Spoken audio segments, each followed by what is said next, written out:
ನಮಸ್ಕಾರ, ನಾನು ಶುಭಾ. ಇವತ್ತು ಹೊಸ ಟಿಪ್ಸ್ ತಂದಿದ್ದೀನಿ. ನೀವು ಯಾವತ್ತೂ ನೋಡಿರಲ್ಲ ಮತ್ತು ಕೇಳಿರಲ್ಲ.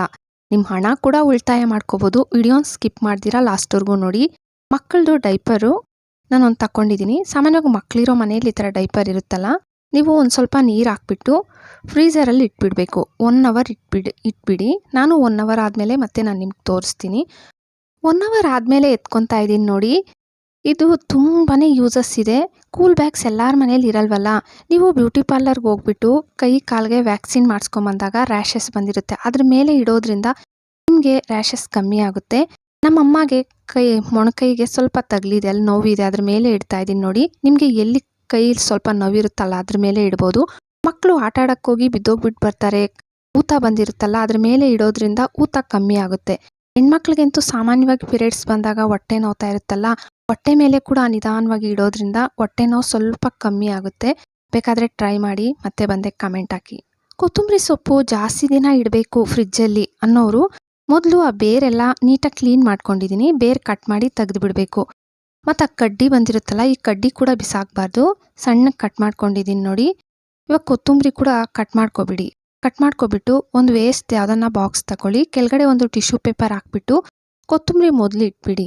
ಮತ್ತು ಈ ಕಡ್ಡಿ ಯಾವತ್ತೂ ಬಿಸಾಕಕ್ಕೆ ಹೋಗಬೇಡಿ. ಇದನ್ನು ಸಾಂಬಾರ್ಗೆ ಸೇರಿಸೋದ್ರಿಂದ ಒಂದು ಒಳ್ಳೆ ಸ್ಮೆಲ್ಲು ಫ್ಲೇವರ್ ಇರುತ್ತೆ. ನಾನು ಕಡ್ಡಿ ಕೂಡ ನೋಡಿ ಟಿಶ್ಯೂ ಪೇಪರ್ ಮೇಲೆ ಟಿಶ್ಯೂ ಪೇಪರ್ಗೆ ಹಾಕ್ಬಿಟ್ಟು ಎತ್ತಿಕ್ತಾ ಇದ್ದೀನಿ. ನಾನು ಸಾಂಬಾರ್ಗೆ ಇದನ್ನು ಬಳಸ್ಕೊತೀನಿ. ನಮ್ಮ ವ್ಯೂವರ್ಸು ತುಂಬ ಜನ ಕಮೆಂಟ್ ಹಾಕಿದ್ರು, ಮನೆಯಲ್ಲಿ ತುಂಬ ನೊಣಗಳಿದ್ದಾವೆ, ಪ್ಲೀಸ್ ಹೋಮ್ ರೆಮಿಡಿ ಹೇಳಿ ಅಂತ. ಅವ್ರಿಗೋಸ್ಕರ ಈ ಹೋಮ್ ರೆಮಿಡಿ. 1 ಕಪ್ ತುಂಬ ನೀರು ತಗೊಳ್ಳಿ. 1 ಟೇಬಲ್ ಸ್ಪೂನಷ್ಟು ಉಪ್ಪು, 1 ಟೇಬಲ್ ಸ್ಪೂನಷ್ಟು ನಿಂಬೆಹಣ್ಣು ರಸ, 1 ಟೇಬಲ್ ಸ್ಪೂನಷ್ಟು ಡೆಟಾಯಿಲ್ ತಗೊಂಡು ಚೆನ್ನಾಗಿ ಮಿಕ್ಸ್ ಮಾಡ್ಕೋಬೇಕು. ಚೆನ್ನಾಗಿ ಮಿಕ್ಸ್ ಮಾಡ್ಕೊಬಿಟ್ಟು ಯಾವುದನ್ನ ಸ್ಪ್ರೇ ಬಾಟಲ್ಗೆ ಹಾಕ್ಕೊಬಿಡಿ.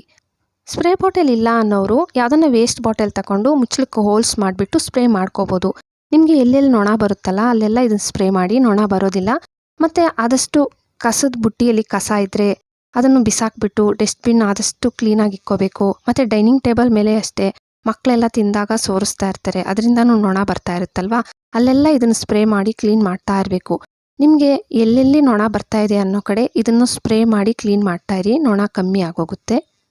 ಒಂದು ನ್ಯೂಸ್ ಪೇಪರ್ ತಗೊಂಡಿದ್ದೀನಿ ನೋಡಿ. ಇದನ್ನು ಸೇಮ್ ನಾನು ವಿಡಿಯೋದಲ್ಲಿ ತೋರಿಸ್ಕೊಟ್ಟಂಗೆ ಚಿಕ್ಕ ಚಿಕ್ಕ ಪೀಸಸ್ ಆಗಿ ಕಟ್ ಮಾಡ್ಕೋಬೇಕು.